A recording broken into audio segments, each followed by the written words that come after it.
Stop thinking about rankings. Rankings don't pay the bills. The UFC has a massive problem at welterweight right now, and Islam Makhachev is the only plausible solution. Today, I'm laying out the full case on why Islam Makhachev versus Kamaru Usman is not just some internet rumor. It is the inevitable for the UFC. Okay, if I'm being honest, it's not really logical. It's not the most logical matchup, but with the way things are going, I think this fight is inevitable and it's going to be set up. Look, we're talking business, decisions, legacy implications, and a stylistic matchup that could be a nightmare for one of them. But before we get into the grappling breakdown and the politics behind the scenes, I have a question for all the OG fight fans watching. Prime Kamaru Usman versus current Islam Makhachev, who wins? Let me know in the comments, and I'm gonna respond to the sharpest take. Let's start with what's already out there. Islam Makhachev has openly said that after Jack Della Maddalena, he wants Kamaru Usman next. A lot of contenders. I know you mentioned Usman. Based on their performances tonight, based on Usman, who's a former champ, probably one of the greatest welterweights of all time, where are you right now and who you want to face? And today is the two fight did like very well, Marais and Prates. Yeah. But I still thinking Kamaru can beat them both. And Kamaru's the biggest, and they young fighter who like hungry, but Kamaru's still dangerous and one of the best in this game, you know. And really? If you give me the choice and ask me who you want to fight, I will take Kamaru, but it's not my job. Anyone. He sees Usman as the biggest name available at 170, bigger than any active contender, and the perfect fight to cement his legacy as a two-division champion. When a current dominant champion calls out a former dominant champion, the UFC doesn't hesitate, honestly speaking. They know this matchup sells itself.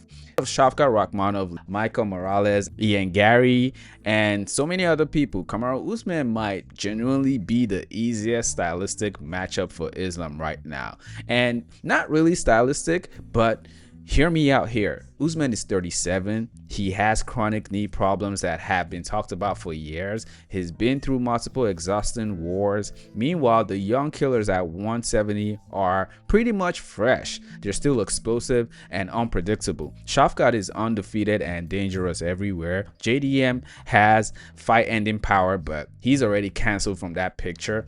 Even people like Michael Morales is a serious problem, very huge for the division. Ian Gary is well-rounded and could cause problems. Usman at this stage of his career represents something much more valuable to Islam, a legacy name with significantly lower risk than other option. Islam knows it and the UFC knows it. Now, I can already hear the traditionalists in the comments shouting, but what about Shavkat? What about Michael Morales? What about, hey, Sean Brady? He still has a chance. Ian Gary, blah, blah, blah. And you're right. They absolutely do. But here's the harsh truth. Since when has deserved ever dictated UFC matchmaking, especially recently? Usman is not chasing contenders. He is not fighting Shavkat for a #1 contender spot. That's not happening. He is in the money fight era of his career. Usman has no reason to fight up-and-comers, and the UFC, when a division gets messy like welterweight is right now, messy in a good way because they have so many contenders, they default to the one thing: star power. Islam versus Usman checks every box that Shavkat versus someone like Ian Gary or Belal does not. Here's the inside business angle nobody can deny. Both Islam and Usman are managed by Ali Abdelaziz, and that means no ego battles between management teams, no drawn-out negotiations, no political games. This is the easiest negotiation the UFC could possibly make. Question: if you could pick somebody right now tonight to challenge him next, who would you pick? He said it. He said he want to fight Kamaru Usman. Kamaru Usman is 15 fight winning streak, 5 title defenses, greatest welterweight of all the time.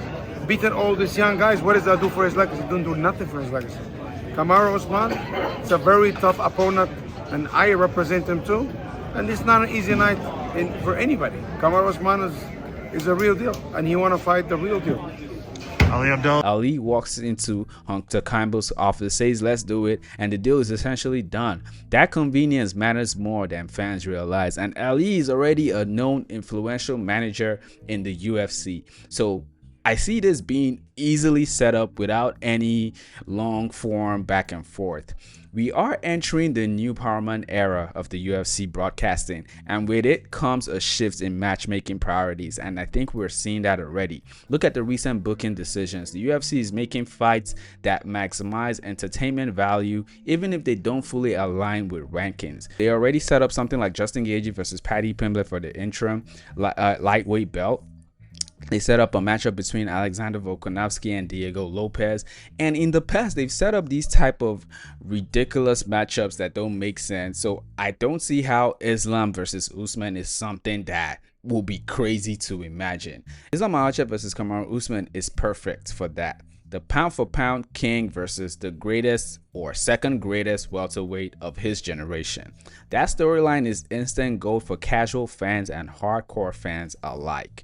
Usman is a powerful, pressure-heavy, collegiate wrestler. His style is linear. He drives through opponents, pins them to the cage, and drains them with top control. Islam, however, uses his Dagestani chain wrestling. He attacks balance, uses trips, sweeps, mat returns, and constant transitions. It's a style Usman has never truly faced. Even elite wrestlers struggle with Islam's ability to redirect weight and face scrambles. Usman's jab used to be one of the cleanest weapons in MMA, but his timing and speed have noticeably declined. His recent fights show slower reactions and more predictable entries.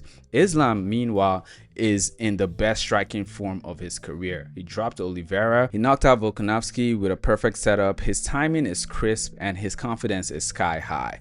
This is one area where Usman thrives when it comes to the physicality. He is a massive welterweight with real functional strength. Usman can absolutely bully most of the fighters in the clinch, and that includes Islam early in the fight, and I think that is a high possibility. And honestly speaking, yes, Usman is past his prime, but I really do believe he is a special fighter. I think when you see a matchup between Islam Makhachev and Kamaru Usman, it's easy to not give Usman any chance. But let me remind you guys, he did the same thing for Buckley versus Usman. And I'm not out here saying you can compare Joaquin Buckley to Islam Makhachev. I'm not saying that at all. But I am saying do not sleep past Usman. He is a special kind of fighter, right? Second greatest welterweight of all time. So I don't think it's a smart thing to easily write him off, but obviously, I think logically speaking, it makes sense why it's easy to say Islam Makhachev will win this fight. Islam wants the fight, Usman needs the fight, the UFC can sell the fight, and from a matchmaking perspective, this might be one of the cleanest, big name, low risk scenario the promotion has right now. They've already made worse matchups, so I don't see how this is going to cause any type of backlash. Stylistically, it's one of the most fascinating grappler versus grappler matchups we could get. Business wise, it makes perfect sense in the new broadcast era. This isn't just a rumor, this isn't just fantasy matchmaking, this is the fight that checks every box the UFC cares about. And unless something drastic happens in the welterweight division, Makhachev versus Usman is becoming more and more inevitable. And let me be clear, I'm not saying it's the most logical. I'm not saying Usman deserves it. He really doesn't when you compare him to other ranked contenders in the division. But I think this is most likely what is going to happen next. But let me know what you think in the comments. Don't forget to like the video if you like the video and subscribe to the channel if you're new. Peace.